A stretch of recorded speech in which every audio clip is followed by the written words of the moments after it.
So hello everyone, welcome to our channel. So बच्चा लोग, हम लोग पढ़ रहे हैं क्लास 12th मैक्रो इकोनॉमिक्स और हम लोग पढ़ रहे हैं unit 1 national income and it's related aggregates.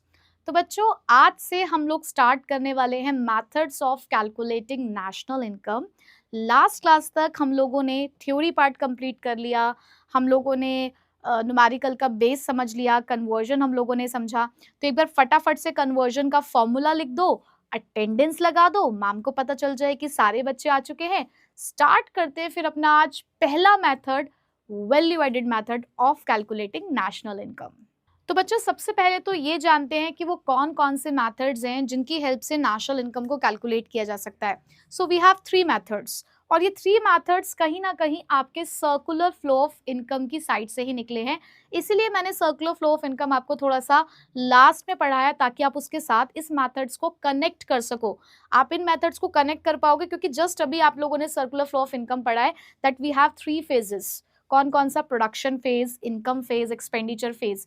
और हर एक फेज कहीं ना कहीं इनकम को अलग अलग फॉर्म में दिखा रहा है कि एक जगह पर उस इनकम को जनरेट किया जा रहा है प्रोडक्शन करने की हेल्प से, एक जगह पर उसी इनकम को डिस्ट्रीब्यूट किया जा रहा है among the different factors of production, और एक जगह पर उसी इनकम को की स्पेंडिंग दिखाई जा रही है कि अलग अलग तरीके से हम लोग इनकम को खर्च करते हैं। तो बेसिकली वही इनकम है ना जो पूरी इकोनॉमी में सर्कुलेट की जा रही है। तो हर एक फेज से निकलने वाली इनकम डेफिनेटली सेम होती होगी।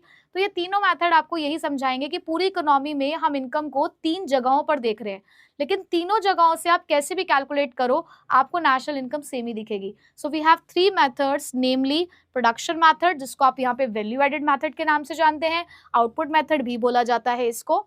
सेकेंड मेथड है हमारे पास इनकम मेथड और थर्ड है हमारे पास एक्सपेंडिचर मेथड।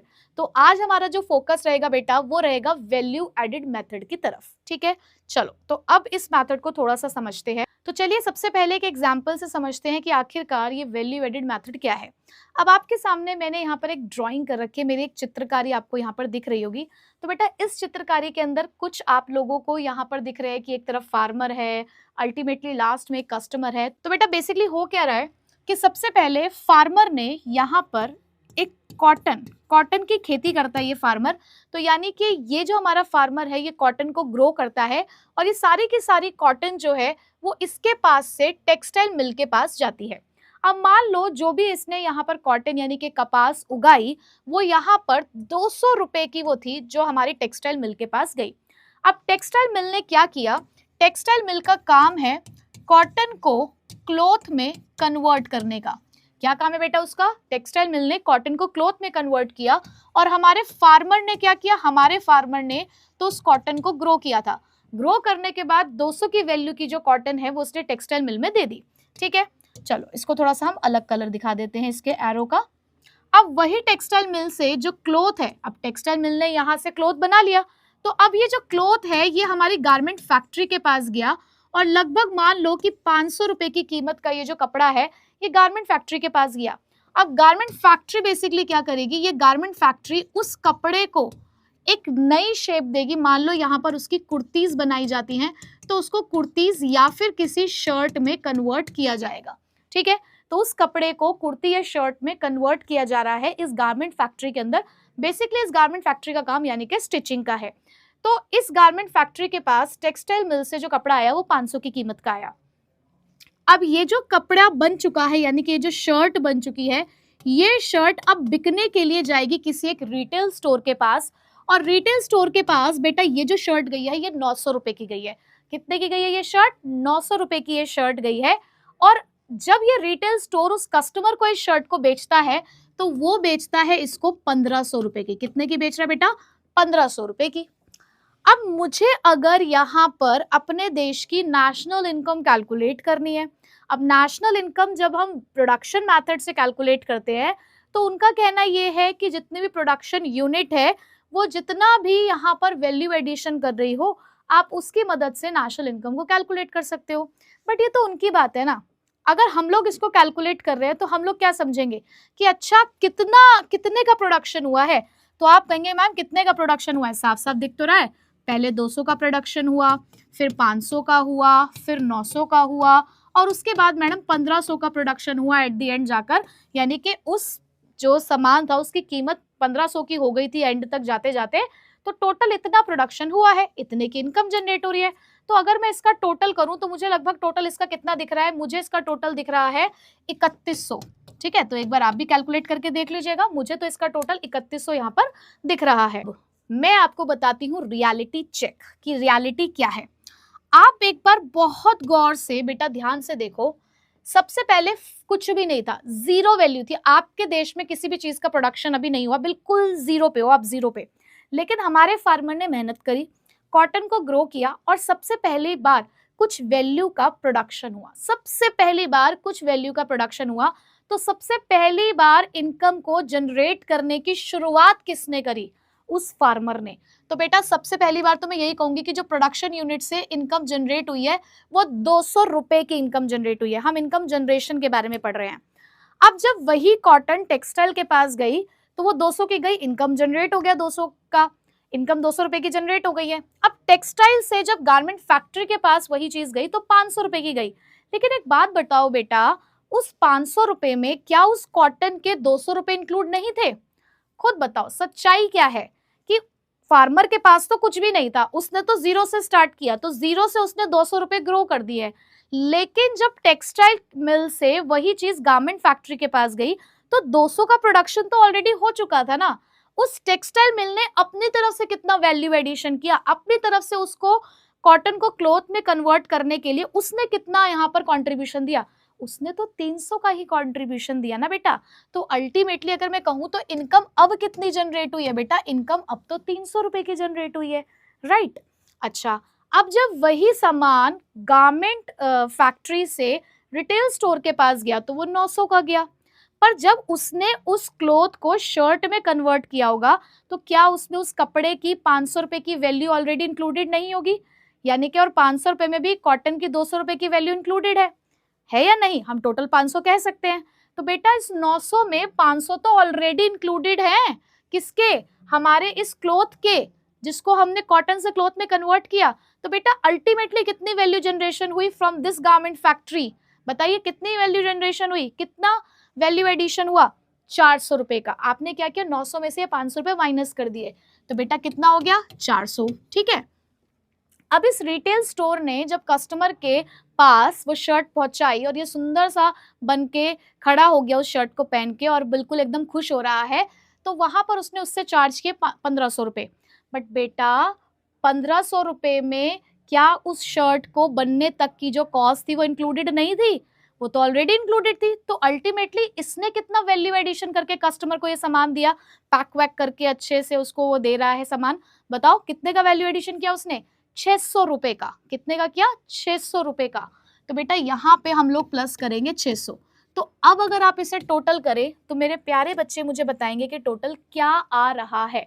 अब बताइए जरा टोटल कितना आ रहा है आपका। आप कहेंगे मैम टोटल तो 1500 आ रहा है। कितना टोटल आ रहा है बच्चों? टोटल तो मैम 1500 आ रहा है, और 1500 अल्टीमेटली वही तो वैल्यू है जितने का ये सामान मार्केट में बेचा जा रहा है। और तुम मुझे बताओ, एक रिटेल स्टोर एक कस्टमर को सामान बेच रहा है, कस्टमर अपने कंजप्शन के लिए उस गुड को खरीद रहा है, तो ये क्या है?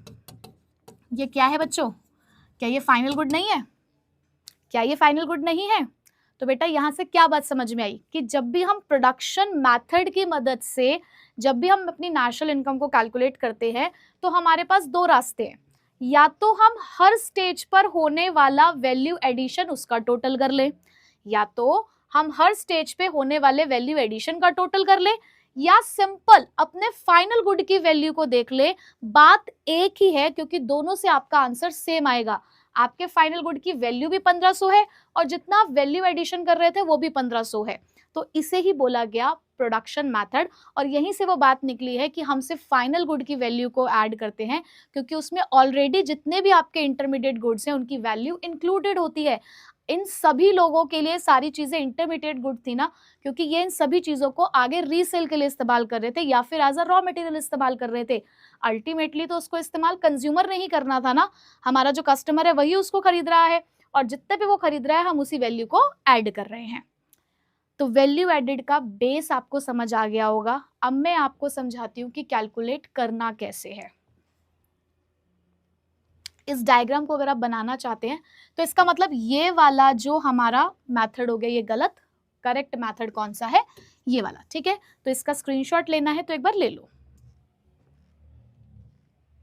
तो बेटा ये जो मैंने आपको पूरा प्रोसेस समझाया ये एक हमारी प्रॉब्लम को भी रिफ्लेक्ट कर रहा था, which is the problem of double counting.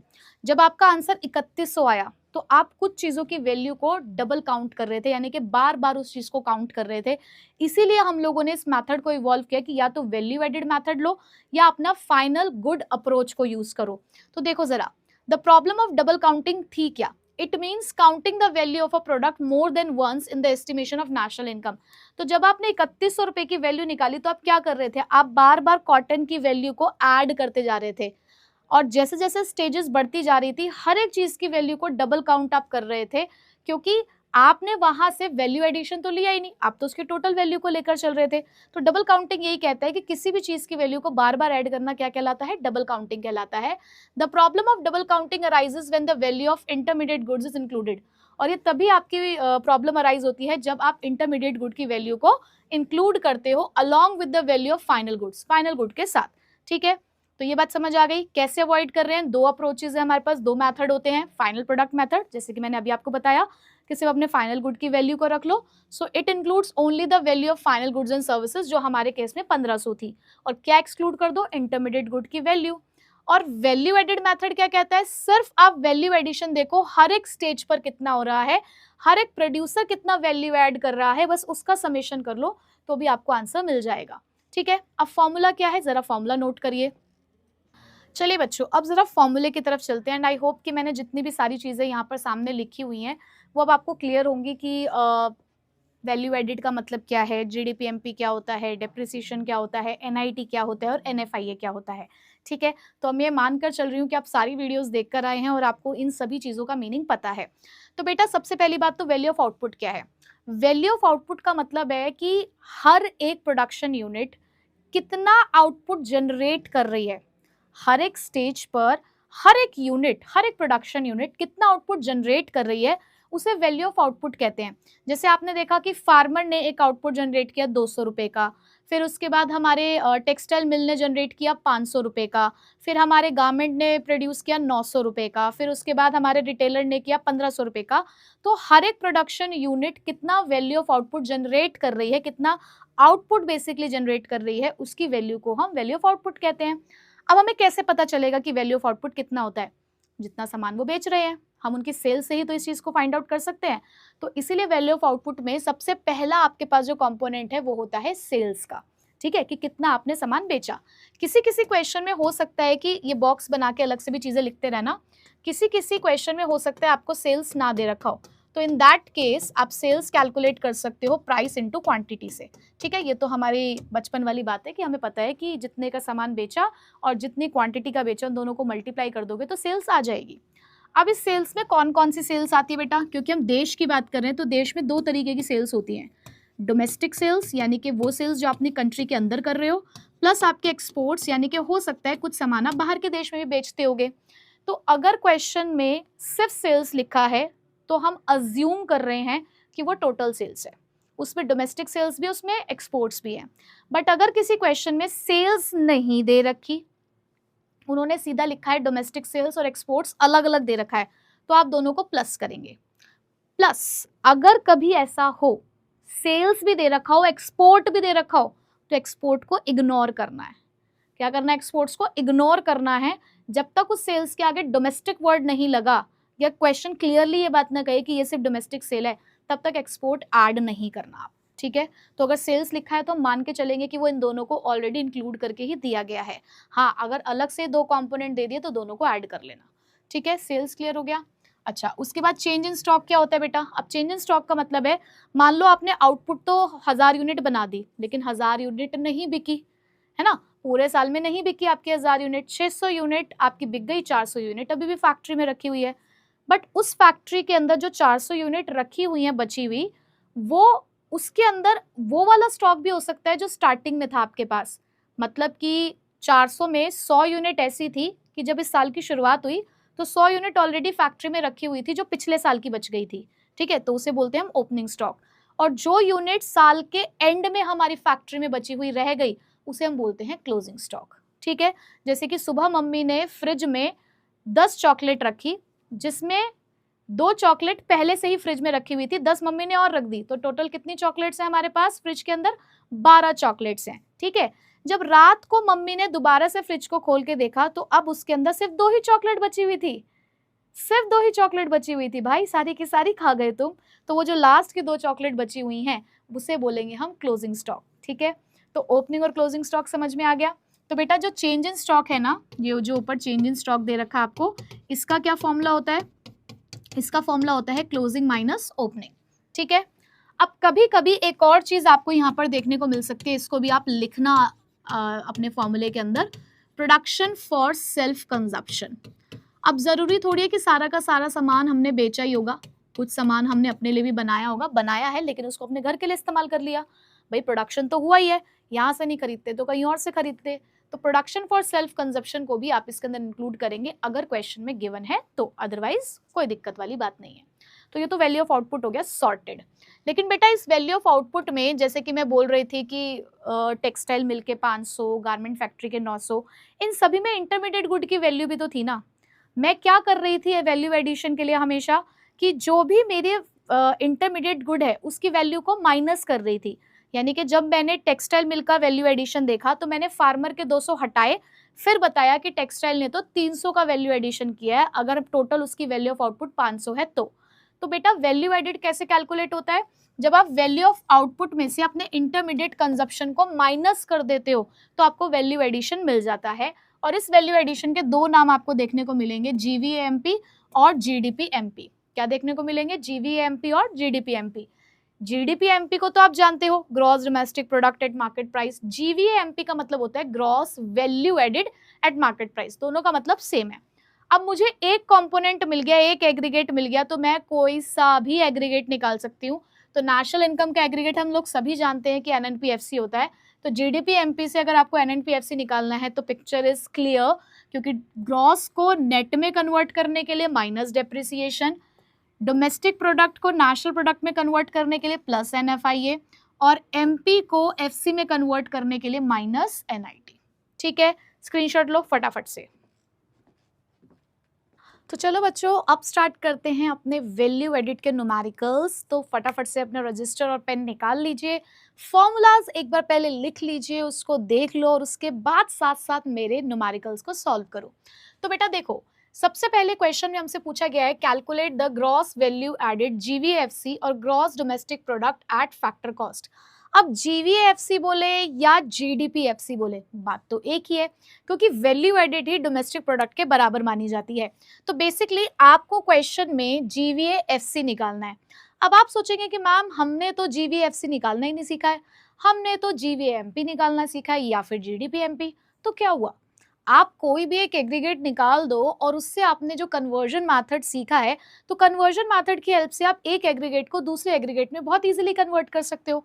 तो सिंपल, आपको कुछ नहीं करना है, आपने जो फॉर्मूला सीखे हैं आप स्टेप बाय स्टेप अपने फॉर्मूलाज को अप्लाई करो। और हाँ, आपको फॉर्मूलाज लिखने हैं भाई, हर एक स्टेप के अंदर आपको फॉर्मूला लिखना है, क्योंकि आपको पता है कि स्टेप वाइज मार्किंग होती है। प्लस उससे ये फायदा होता है, अगर आप हर एक स्टेप को अलग अलग सॉल्व करते हुए जा रहे हो तो आपको हर एक स्टेप के अकॉर्डिंग अलग अलग मार्क्स मिल जाएंगे।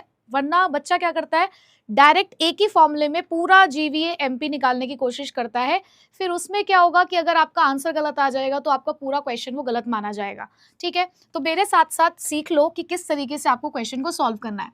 तो बेटा पहला स्टेप क्या होता है? पहला स्टेप हम लोगों ने यहाँ पे सीखा है वैल्यू ऑफ आउटपुट निकालना। ठीक है, अब वैल्यू ऑफ आउटपुट का फॉर्मूला क्या है? Sales plus change in stock plus production for self consumption. ठीक है, तो उसको लिखने से पहले मैं यहाँ चेक कर लेती हूँ, क्या यहाँ पर आपको कोई प्रोडक्शन फॉर सेल्फ कंजप्शन दिख रहा है? नहीं, तो उसे हमें लिखने की जरूरत नहीं है। अब मुझे यहाँ पर सेल्स चाहिए, तो अगर मैं क्वेश्चन में देखूँ तो सेल्स बाय फर्म ए है, purchases from firm B by firm A है, purchases from firm A by firm B है, सेल्स बाय फर्म बी है, क्लोजिंग स्टॉक दे रखे हैं सभी फर्म्स के, और इनडायरेक्ट टैक्सेस दे रखे हैं paid by both the firms. ठीक है, अब क्वेश्चन में डायरेक्टली मेरे पास दोनों फर्म की सेल्स है, तो मुझे ज्यादा कुछ सोचना नहीं है, दोनों की सेल्स को लेना है और यहाँ पे प्लस कर देना है, यानी कि 100 + 200। राइट, अब मुझे चाहिए चेंज इन स्टॉक। अब चेंज इन स्टॉक का फॉर्मूला क्या होता है, क्लोजिंग माइनस ओपनिंग। तो सिंपली देखो, सबसे पहले फर्म ए का क्लोजिंग स्टॉक कितना है 20, फर्म ए का ओपनिंग स्टॉक कितना है 25।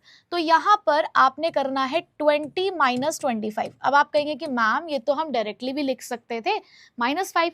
नहीं बेटा, कोशिश करो कि आप हर एक चीज को यहाँ पे शो करो। और प्लस पता है यहीं पर होता है जहां पर बच्चों की प्लस माइनस में सिली मिस्टेक हो जाती है। मान रही हूँ कि आपको लग रहा हो कि नहीं मैम ये तो छोटी सी बात है, यही छोटी बातें आगे जाके सिली मिस्टेक बनती है और आपके मार्क्स डिडक्ट करवाती हैं। तो मान लो कि 30 सेकेंड्स एक्स्ट्रा लग रहे हैं, 1 मिनट एक्स्ट्रा लग रहा है, बट कोई बात नहीं, हर एक चीज को क्लियरली आप यहाँ पर शो करो, ठीक। उसके बाद बेटा closing stock of firm B है 35 और closing stock of firm A है 45। तो इसी तरीके से यहाँ पर भी लिखेंगे 35 माइनस 45। हाँ, अब आप एक चाहे तो स्टेप ओवरलैप कर सकते हैं। तो यहाँ पर वैल्यू ऑफ आउटपुट कितना आएगा 300 माइनस 15, क्योंकि देखो -5 यहाँ से आएगा और -10 आपका यहाँ से आएगा। तो -5 और -10 -15, तो 300 माइनस 15 कितना हो गया बेटा 285। और क्या है डिनोमिनेशन, लैक्स। तो ये भी हमें पूरा लिखना है और जैसे ही आपका एक आंसर आए आपने उसको बॉक्स में डाल दिया, ठीक है। चलो अब उसके बाद सेकंड हम लोग निकालते हैं बेटा वैल्यू एडेड, और इसी वैल्यू एडेड को आप GVA MP कहते हैं या GDP MP, ठीक है। फॉर्मूला क्या है, value of output minus intermediate consumption. अब वैल्यू ऑफ आउटपुट तो 285 है, but what about intermediate consumption. बेटा इंटरमीडिएट कंजप्शन क्या होता है, वही हमारा रॉ मटेरियल, यानी कि वही एक्सपेंडिचर जो हम परचेज ऑफ रॉ मटेरियल पे करते हैं, यानी कि जो भी फर्म सामान को खरीदती होगी एज अ रॉ मटेरियल, वो उनका इंटरमीडिएट कंजप्शन कहलाएगा। तो यहाँ अगर आप देखें तो purchases from firm B by firm A, यानी कि फर्म ए ने खरीदा है सामान कितने का 40 का, ठीक। उसी तरीके से purchases from firm A by firm B ने भी कुछ सामान खरीदा है 60 का, तो प्लस 60। तो 285 माइनस 100, तो मेरे पास GVMP कितना आ गया 185, ठीक है। अब लेकिन हमें क्वेश्चन में निकालना क्या है, हमें क्वेश्चन में क्या निकालना बेटा, हमें तो निकालना है GVAFC। हमें क्या निकालना है GVAFC, है हमारे पास GVAMP। तो बताओ भाई, ये तीनों तो चीजें सेम दिख रही हैं ऊपर, GVA तो सेम है, MP को FC में कन्वर्ट करना है, तो सिंपली कर देंगे माइनस NIT, ठीक है। तो NIT का मतलब क्या होता है बेटा, NIT stands for net indirect tax, और उसका क्या फॉर्मूला पढ़ा हम लोगों ने, इनडायरेक्ट टैक्स माइनस सब्सिडीज। अब देखो, अगर कोई बच्चा पहली बार इस वीडियो को देख रहा है बिना पुरानी वीडियोस को देखे हुए, तो डेफिनेटली उसको तो ऐसा लग रहा होगा कि मुझे तो कुछ समझ नहीं आ रहा, और आएगा भी नहीं, क्योंकि पहले मैंने आपका न्यूमेरिकल का बेस बनाया है, सारी थ्योरी पढ़ाकर, सारे के सारे ये जो एग्रीगेट्स हैं, सारे के सारे जो कंपोनेंट्स हैं, बहुत डिटेल में आपको समझाए हैं।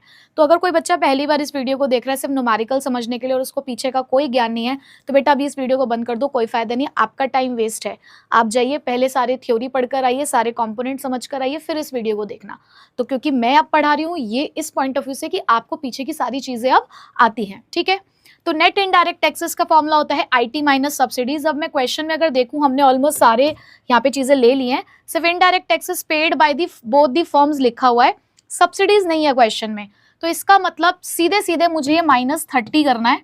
तो मेरा आंसर GVAFC का आ चुका है, विच इज 155 लैक्स, ठीक है। हम यहाँ पे लैक्स लिखना भूल गए थे, लिख देते हैं, और ये लो हमारे सामने हमारा आंसर, स्क्रीनशॉट ले लीजिए, या अच्छी बात है अगर आपने साथ साथ सॉल्व कर लिया होगा तो।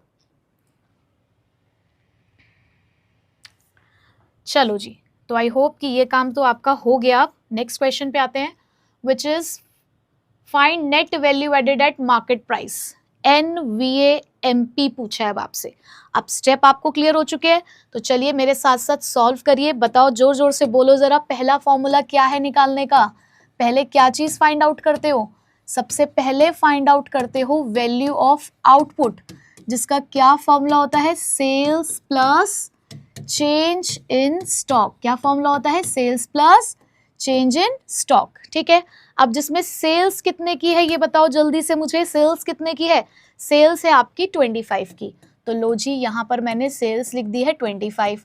अब चेंज इन स्टॉक की अगर मैं बात करूं, तो चेंज इन स्टॉक क्या होता है, closing stock minus opening stock. अब क्या दिख रहा है आपको यहाँ पर, क्लोजिंग माइनस ओपनिंग, बोलो जी बोलो, क्या दिख रहा है, नेट चेंज इन स्टॉक। तो नेट चेंज इन स्टॉक कितना दे रखा है ऑलरेडी उन्होंने, -2, तो सिंपली आपने भी लिख दिया यहाँ -2।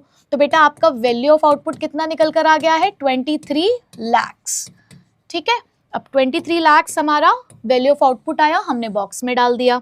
अब सेकंड की बात करें, सेकंड क्या निकालना होता है? सेकंड हम निकालते हैं GVA MP। फॉर्मूला क्या होता है बोलो? Value of output minus intermediate consumption. अब वैल्यू ऑफ आउटपुट आपने कितना फाइंड आउट किया? 23।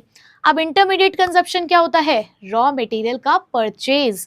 अब रॉ मटेरियल कितने के हैं आपके पास? देखो 6, तो यहाँ पे माइनस कर दिया 6, तो GVA MP कितना निकल कर आया? 23 माइनस 6 यानी कि ₹17 lakhs। ये लो, ये भी आ गया, फॉर्मूला याद भी हो गया होगा और सॉल्व करना भी आ गया होगा। अब उसके बाद थर्ड स्टेप में क्या करना है, जो एक्चुअल में उन्होंने हमसे पूछा। भाई यहाँ तक तो हमें पता है ना, हमारा बेसिक होता है। अब उसके बाद जो क्वेश्चन की रिक्वायरमेंट है उसे पूरा करते हैं। क्वेश्चन की रिक्वायरमेंट है NVA MP की, जबकि हमारे हाथ में तो सिर्फ GVA MP है। अब इन दोनों को बराबर करने के लिए मुझे ग्रॉस को नेट में कन्वर्ट करना है, जो हमारे लिए बाएं हाथ का खेल है, क्योंकि हमें पता है कि ग्रॉस को नेट में कन्वर्ट करने के लिए सिंपल माइनस करते हैं डेप्रिसिएशन। अब VA सेम, MP सेम, तो कुछ कन्वर्जन करना नहीं है। GVA MP आया है 17 और डेप्रिसिएशन निकालना है। अब बेटा डेप्रिसिएशन बताओ कहाँ दे रखा है?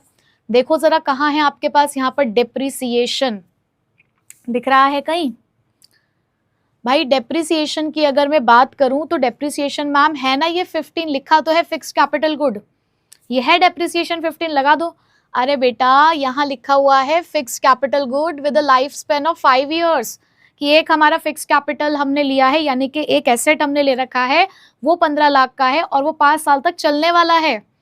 तो याद करो, जब मैंने डेप्रिसिएशन का कॉन्सेप्ट पढ़ाया था तो मैंने आपको एक फॉर्मूला बताया था कि कभी कभी आपको डेप्रिसिएशन ऐसे भी निकालना पड़ सकता है कि आपके एसेट की वैल्यू कितनी है और उसका लाइफ स्पेन कितना है।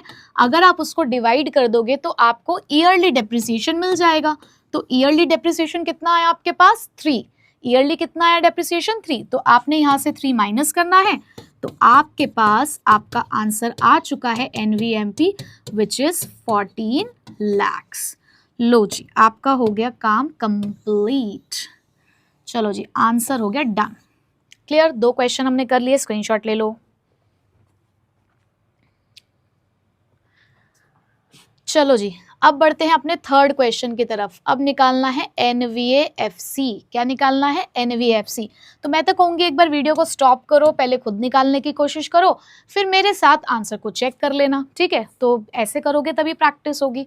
अब NVAFC निकालना है, फिर से हमने वही सेम स्टेप फॉलो करने हैं। देखो जितनी बार फॉर्मूला लिखोगे आपको खुद ब खुद चीज़ें याद होती चली जाएंगी, सीख जाओगे चीज़ों को, ठीक है? तो बिल्कुल भी आपने आलस नहीं करना है, मैं भी तो लिख रही हूँ ना आपके साथ साथ। देखो, so value of output is equals to sales plus change in stock. अब देखो क्वेश्चन में सेल्स दे रखी है क्या? देखो, अब आप कहेंगे मैम डोमेस्टिक सेल्स दे रखी है, तो यही होगी। याद करो, जब फॉर्मूला पढ़ा रही थी मैंने अभी बताया था आपको, क्या बताया था कि अगर सेल्स दे रखा है सिर्फ, तो मान लेंगे कि उसमें दोनों तरीके की सेल्स हैं। वो वाली सेल भी है जो हमारी कंट्री के अंदर हुई, और जो सेल्स हम बाहर करते हैं वो भी इंक्लूडेड है। बट अगर लिखा हुआ है डोमेस्टिक सेल्स और एक्सपोर्ट्स भी दे रखा है, तो आपको दोनों को प्लस करना होगा, ठीक है? तो यहाँ हमारे पास सेल्स 200 की ये है और 10 की यहाँ पर है, तो 200 + 10 इन दोनों को हम लेंगे, तब जाके बनेगी हमारी टोटल सेल्स। अब चेंज इन स्टॉक अगर मैं देखूँ तो भाई change in stock, change in stock, change in stock, ये रहा नेट चेंज इन स्टॉक, जो कितने का दे रखा है? माइनस का 10।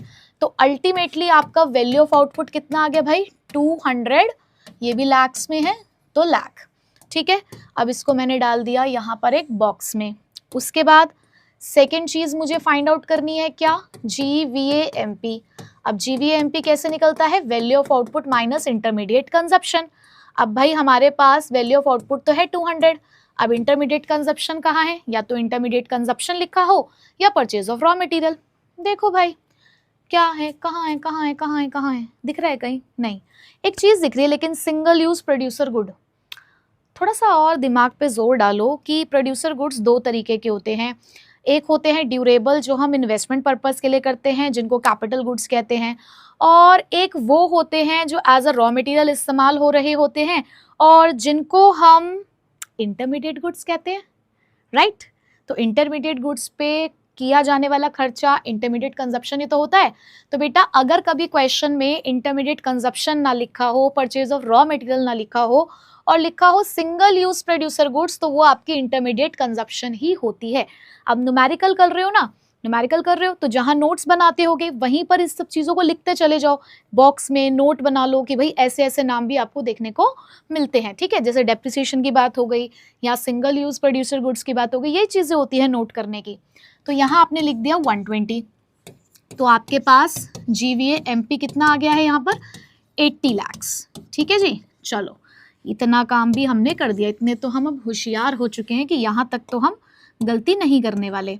अब तीसरा स्टेप जो क्वेश्चन की रिक्वायरमेंट है वो हमसे पूछ रहे हैं NVA FC, जबकि हमने निकाल लिया है GVA MP।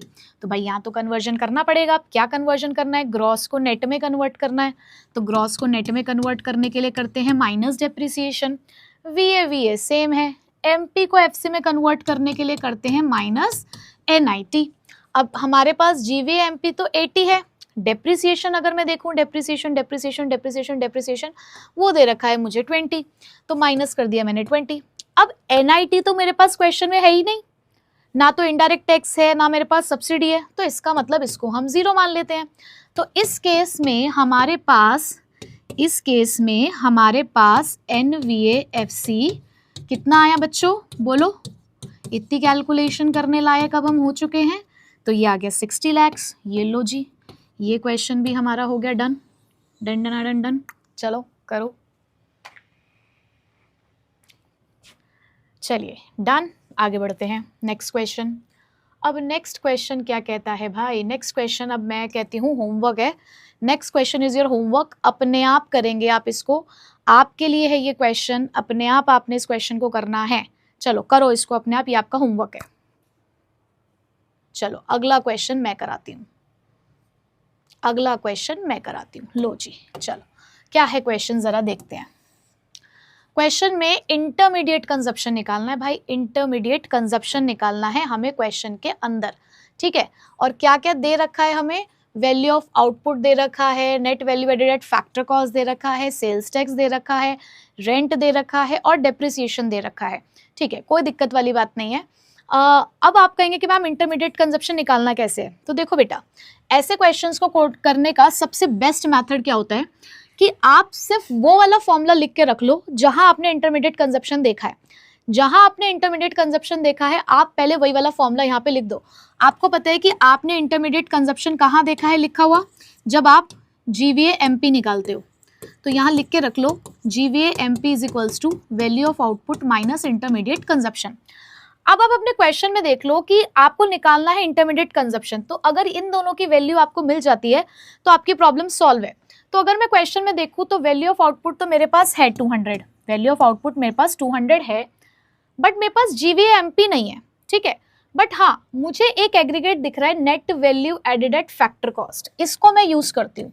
Net value added at factor cost मेरे पास गिवन है 80, तो कहीं ना कहीं इसकी मदद से मुझे GVA MP मिल सकता है। तो चलो GVA MP को इसी की मदद से फाइंड आउट करते हैं कि हमारे पास NVA FC है। अब नेट को ग्रॉस में चेंज करने के लिए क्या करते हैं? Plus depreciation, value added same हो गया, फैक्टर कॉस्ट को मार्केट प्राइस में कन्वर्ट करने के लिए प्लस NIT। अब NVA FC है 80, डेप्रिसिएशन दे रखा है 20, NIT का मतलब होता है IT माइनस सब्सिडी।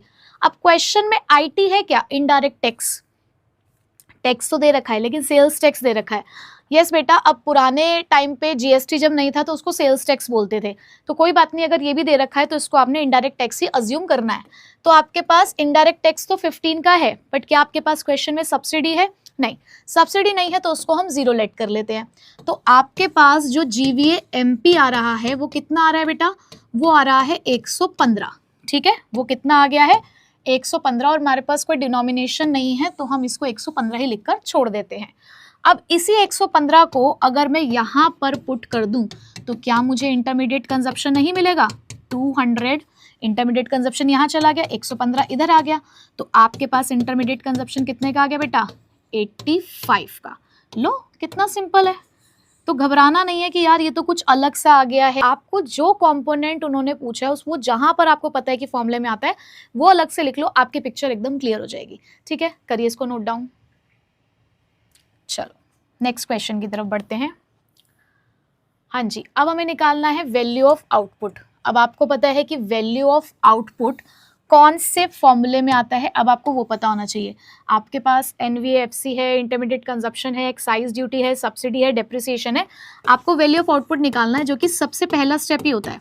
तो sales plus change in stock, एक तो आपने यहाँ भी देखा है वैल्यू ऑफ आउटपुट, तो पहले तो यहीं से देख लो कि क्या है सारी चीज़ें। भाई अगर मैं देखूँ क्वेश्चन के अंदर तो मेरे पास सेल्स ही नहीं है, मेरे पास क्वेश्चन में सेल्स ही नहीं है, तो इसका मतलब मेरे पास क्वेश्चन में सेल्स भी नहीं है और मेरे पास क्वेश्चन में चेंज इन स्टॉक भी नहीं है। इसका मतलब ये वाला फॉर्मूला तो मेरा वर्क नहीं करेगा, ये वाला फॉर्मूला मेरा वर्क नहीं करेगा। बट मुझे याद है कि मैंने वैल्यू ऑफ आउटपुट कहीं और भी पढ़ा है। मैंने वैल्यू ऑफ आउटपुट एक और फॉर्मूले में पढ़ा है, value of output minus intermediate consumption. ये भी है मेरे पास वैल्यू ऑफ आउटपुट का फॉर्मूला, और इससे रिलेटेड चीज़ें मुझे यहाँ पर दिख रही हैं। इसका मतलब यही वर्क करेगा यहाँ वैल्यू ऑफ आउटपुट निकालने के लिए। तो ये तो हमें निकालना ही है। इंटरमीडिएट कंजप्शन मेरे पास गिवन है 75, तो इतना हमने यूज कर लिया। किसी तरीके से जीवीएमपी आ जाए तो फिर से हमारा काम बन गया। तो वही जैसे प्रीवियस क्वेश्चन में किया था।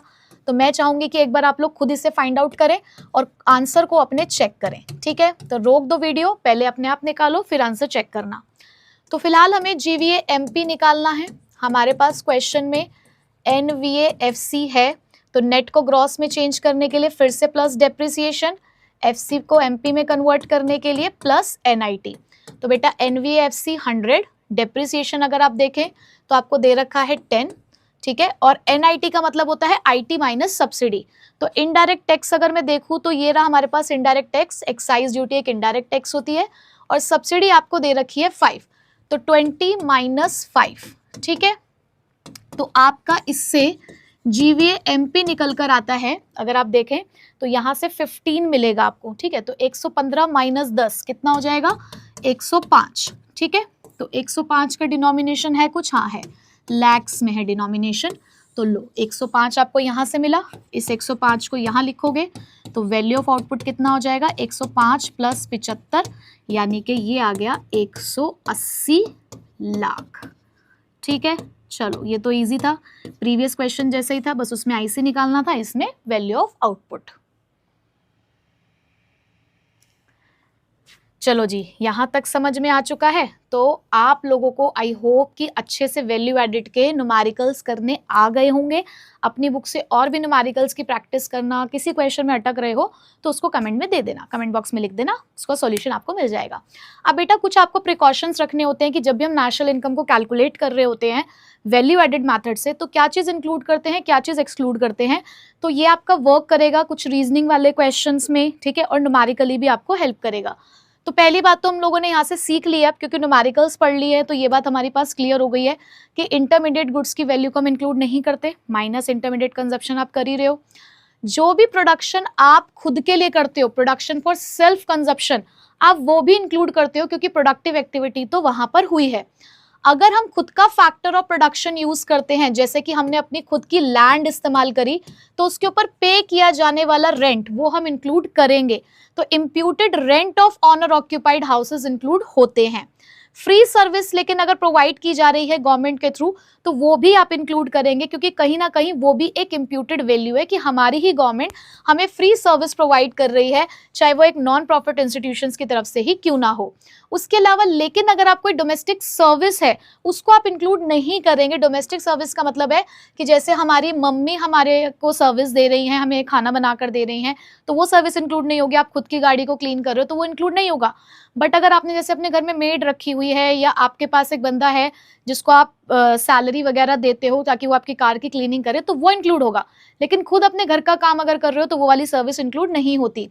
अगर आपने कोई भी नए गुड खरीदे हैं तो उसकी वैल्यू तो इंक्लूड होगी, लेकिन कभी भी अगर आपने सेल या परचेज किया है कोई भी सेकेंड हैंड गुड तो उसकी वैल्यू इंक्लूड नहीं होगी, क्योंकि वो प्रोडक्टिव एक्टिविटी उस साल इंक्लूड हो चुकी होगी जिस साल में आपने उसको प्रोड्यूस किया होगा। मान लो कोई कार है, वो 2025 में प्रोड्यूस हुई थी, लेकिन वो दोबारा से बिकी है जाके 2026 में, तो भाई उस वाली वैल्यू को आप इंक्लूड नहीं करोगे।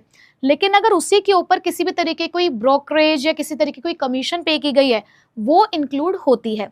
सिमिलरली एक और अगर मैं आपको पॉइंट बताकर चलूं तो फाइनेंशियल एसेट्स की वैल्यू को, फाइनेंशियल एसेट्स का मतलब होता है जैसे आपके बॉन्ड्स होते हैं, डिवेंचर्स होते हैं, शेयर्स होते हैं, इनकी वैल्यू को भी इंक्लूड नहीं करते क्योंकि ये जस्ट हमारे लिए पेपर वर्क है, ऑनरशिप का ट्रांसफर है, या किसी भी तरीके की कोई प्रोडक्टिव एक्टिविटी नहीं हुई है, ठीक है। तो ये सब इंक्लूड नहीं होता है और ये प्रिकॉशंस हमने पढ़ लिए हैं, कहीं ना कहीं आपकी हेल्प करेंगे। तो इसी के साथ हमने आज वैल्यू एडेड मेथड को कंप्लीट किया। आई होप आपको अच्छे से समझ में आ गया होगा। नेक्स्ट क्लास में करेंगे इनकम मेथड, लेकिन तब तक इसके न्यूमेरिकल्स अच्छे से प्रैक्टिस कर लेना। तो मिलेंगे नेक्स्ट क्लास में। Till then take care, bye bye.